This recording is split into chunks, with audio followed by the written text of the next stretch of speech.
Morning, Saturday morning, back down the mound. I'm going to say the same again. Lovely, beautiful weather in Devon.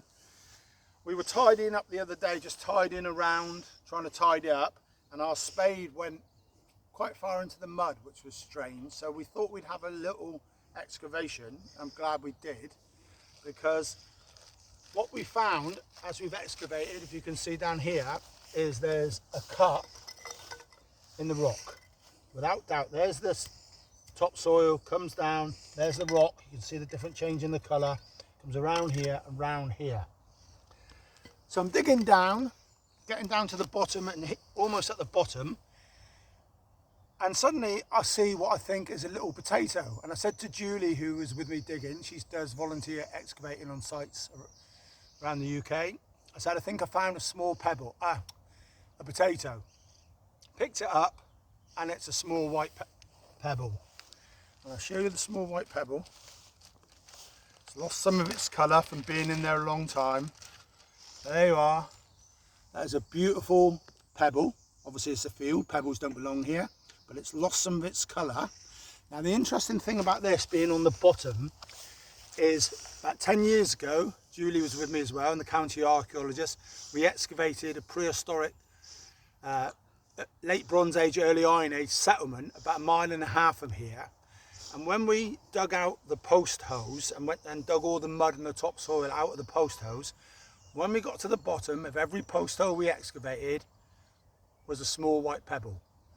When we excavated the drip tray that was carved around the outside into the bedrock for the water to drip away from the roundhouses, in the bottom, when we cleaned out the mud from the bottom of the cut, at the bottom was a small white pebble. Okay, so this we believe now is a socket for a standing stone. Okay, and before they put the standing stone in, for some reason, nobody knows why, they placed a small white pebble. So that's the first real absolute archaeological evidence we've got that this is a standing stone socket. At the bottom of the standing stone before they put it in was a small white pebble. It's not a flint, it's not a bit of bone, it's not something else that you can make up. It's what it should be.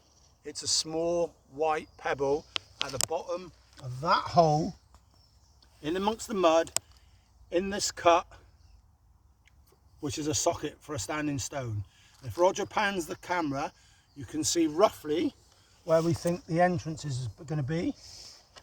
So if you follow us, this is a cut here, and this is where we think the entrance is, up there.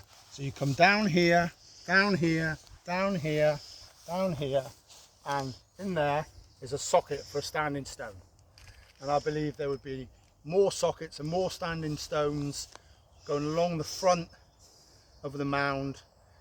But this pebble was put on the bottom of that ground before they placed the standing stone. So I'm going to move to another area now that this reminds me of. I'm going to show you.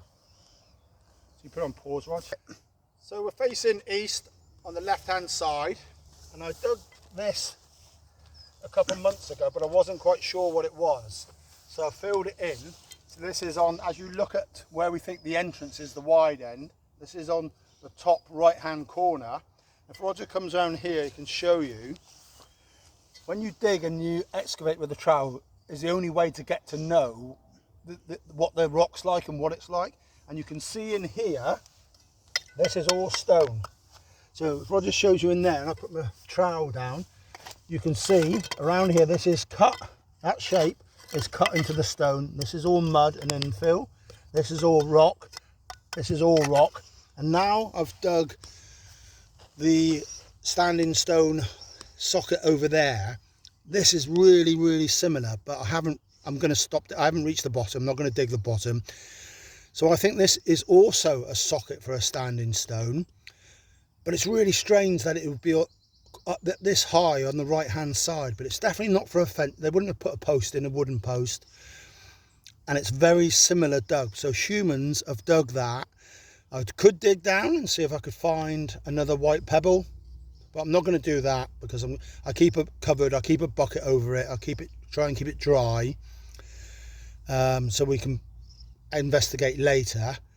But I believe that's also a socket for a standing stone. And that's where we are. All right, thanks for watching. We'll keep in touch. We're just doing some tidying up. Today's Saturday. Hoping to talk to the county archaeologist, nearly fell, on Tuesday's back off holiday. Going to tell him about the sockets for the standing stone, and hopefully we'll make some progress. All right, thanks, bye.